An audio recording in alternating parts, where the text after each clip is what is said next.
welcome to the Seller Frequently Asked Questions video. I'm gonna go over the top 15 questions that I get asked as a real estate professional here in the Middle Georgia area, just so you can be more confident and comfortable when you go to sell your property. Here we go.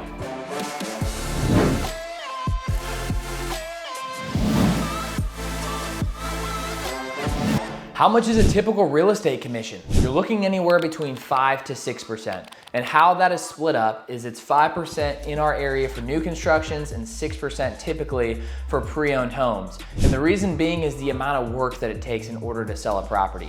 On my side, the selling side, I charge 3%. Half goes to my brokerage, the other half goes to me. And then after me, I still have to pay taxes on that money. And what happens with that money is that's your marketing fund, and then it's also my paycheck. So when it comes down to it, not only are we gonna do professional photos, we're gonna do professional video, we're gonna post that on YouTube, Facebook, Instagram, TikTok, and we're gonna run ads on your property. So if you try to do anything less than the 3% on my side, that's gonna cut into the marketing fund and I won't end up taking your listing. I need the full amount so I can make sure that you get top dollar on your home. And that usually is how real estate commission works. So how do you prepare your house for sale? Well, there's 3 key things that you have to do. Number 1, curb appeal. It is so important that when a family is driving by your home and they look at it when they schedule an appointment or they're just driving by, that the curb appeal is on point. Your landscaping is done beautifully and that person can envision, yes, this is the same property that I saw online. Step number 2, decluttering. Decluttering is an absolute must. Every single room, you should go room by room and have 4 piles. 1 pile is gonna be the sell pile, a donate pile, a trash pile, and then a keep pile. You're gonna go all through and everything that you're gonna keep, put in totes and store in the garage. Step number 3 is gonna be a deep clean. That home needs to feel fresh, it needs to smell fresh, it needs to look fresh. It can't just be wiped down. You need a total deep clean of the entire property. And also a little insider secret tip, take down family photos. If you wanna keep the frames up to hide the little holes in the wall from time to time, just turn the photo backward, because when a family comes into your home and they see somebody else's family, they're gonna think, oh, this isn't a home that we would live in, this is somebody else's. So that's a pro tip for you. How long is it gonna take for you to sell your home? It really depends on 3 key factors: location, what's happening in the market, and how much should you price your home for. But let's say you list your home with me. What's gonna happen is we need to make sure that the home has great curb appeal, it is deep cleaned and decluttered. At that point, we're gonna have professional photography and the professional video go through. And then after that happens, the day that we do photos and video, we're looking at somewhere between 3 to 5 business days to process your entire marketing plan. Then we're going on market. And once we're on market, it really depends on market conditions, right? Did we price the home at fair market value? And also, what is the average days on market within your zip code? This is information I'm gonna present to you when I come over. Also, if you need help to know how many days on market the average home is, hey, just comment below. I'd love to be able to drop it if you show me what your zip code is. What should I list my home for price-wise? Hey, this is so important because here's the deal. If you price your home too high thinking you're gonna get more money for it, that is a complete false narrative. That does not work. What you need to do is price at fair market value or just below and have proper marketing to drive up demand on your property and turn it into a bidding war. And you can only do that if you do a proper comparable market analysis. We're gonna compare the just solds within the last 6 to 12 months. We're gonna compare your home to the ones that are pending, because that shows us what buyers are willing to pay in your market. And then we also wanna compare your house to the active listings within your neighborhood, subdivision, and the local area to make sure that your house is the obvious choice when compared to the other ones. So why is my home's assessed value less than what it says for fair market value? And the reason is the assessed value is going to be what you pay on your taxes, and that's done by the county. And what fair market value is what a buyer is willing to pay and what a bank is willing to loan. And that really comes down to the appraisal of the property, which an appraiser is gonna come in, compare usually the last 6 months of homes sold within your local area, compare your home to those to be able to get an assessed value of the fair market value. And that fair market value is always going to be more than the assessed value here in Middle Georgia. Should you paint your home before you list it on the market? I get this question almost every single week with people asking me, Luke, should I paint my home? And the answer, it completely depends. It really depends on what the market is currently doing and how is your paint inside your property. If you do want to repaint, neutral tones are going to be best. Comment below and I'll send you a link to the best paint colors that psychologically look best to buyers walking through your property. When is the best time to sell your home? Usually early spring to late summer. Reason being, a lot of families don't want to move their kids during the school year. And number two, really during the winter season with Christmas, a lot of families don't feel like moving. Now, you can still sell your home during the fall and winter months. However, if you want to hit the peak of the market, April has always been the best in our industry. Should you buy a home before you sell yours? 99% of the time with my recommendation, I would say yes. And the reason being is when you put your house up on the market for sale and you have the contingency stating that you need to sell this one before you buy another, you're gonna have to take that contingency to the seller of the new property that you're buying, unless you're buying a new construction. In that case, you can seamlessly move in, typically if you are building a new home. However, if you're about to buy a pre-owned home, there's a lot of different things that we have to be able to weave ourselves through to make sure that everything lines up closely with the closing so you don't have to get a hotel room, storage unit, and all that stuff. As a seller, how much money are you gonna pay in closing costs? Here in Middle Georgia, and if you use me, you're gonna pay the real estate commissions, which are anywhere between 5 to 6%.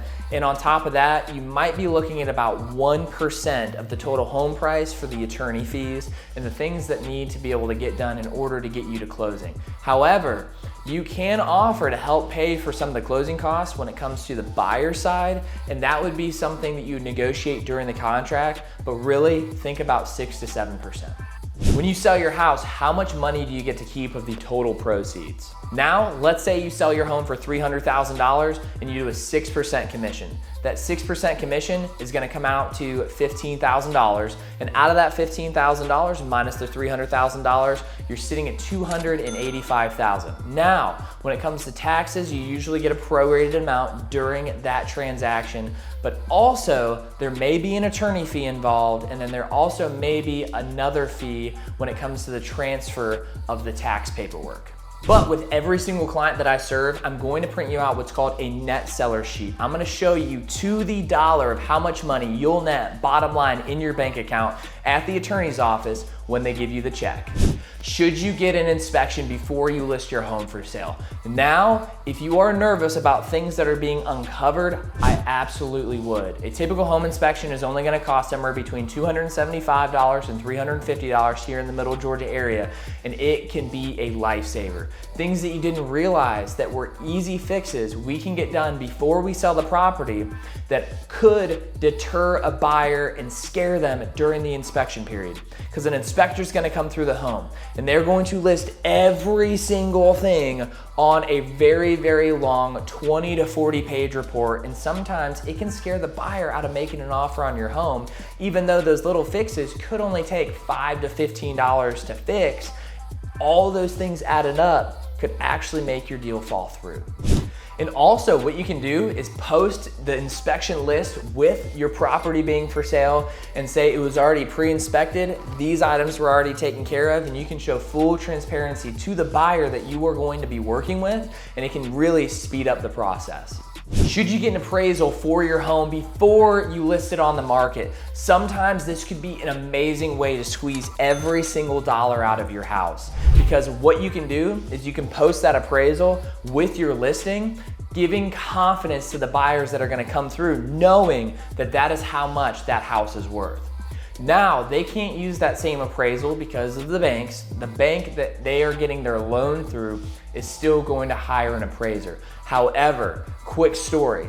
I did this with a recent client not too long ago, and the bank came back with saying that the appraisal came out to $20,000 less than what our appraisal said. We fought it for about 14 days and we ended up winning, putting that extra $20,000 in the seller's pocket, when before we wouldn't have had as much evidence as we did have because we had the original appraisal report that we purchased before we listed the property. What are some common bank required repairs that you're gonna make as a seller before you can close on the property? Now, it really comes down to two things, safety and structural. Some of the safety features could be a railing going down the back steps. Also, other things could be with structural, could be electric issues, say that there's some kind of water damage that is going to affect this foundation of the property. Different things like that are the things that you're gonna have to repair prior. Now, when I come over to your property, I'm going to visually check out your entire property to make sure that those things are already taken care of before we list the home. People ask me all the time, Luke, what kind of marketing are you gonna do for my property? And here's the deal. I have the most extensive marketing plan in the entire state of Georgia. Not only are we gonna do professional photography, we're gonna do a professional cinema-like video with drone footage that is gonna be posted on YouTube. That content is gonna get repurposed on Facebook, Instagram, TikTok. And not only that, we are going to run targeted demographic ads on Facebook and Instagram. Also, Google pay-per-click ads on your specific property. So when people type in search terms that are related to the property that you have for sale, we are going to pick them up. So not only people in the local area are gonna know about your property, but people from all over the United States that are looking to relocate, we are gonna be able to capture all of them. And of course, putting the yard sign out front, putting it on the MLS and everything like that. But I have some super secret ninja tricks that I exclusively use here in the state of Georgia that nobody else is. And I can prove that through Facebook's ad library. And I'd love to be able to show you how we do that in person. It's a secret, so don't tell any other realtors.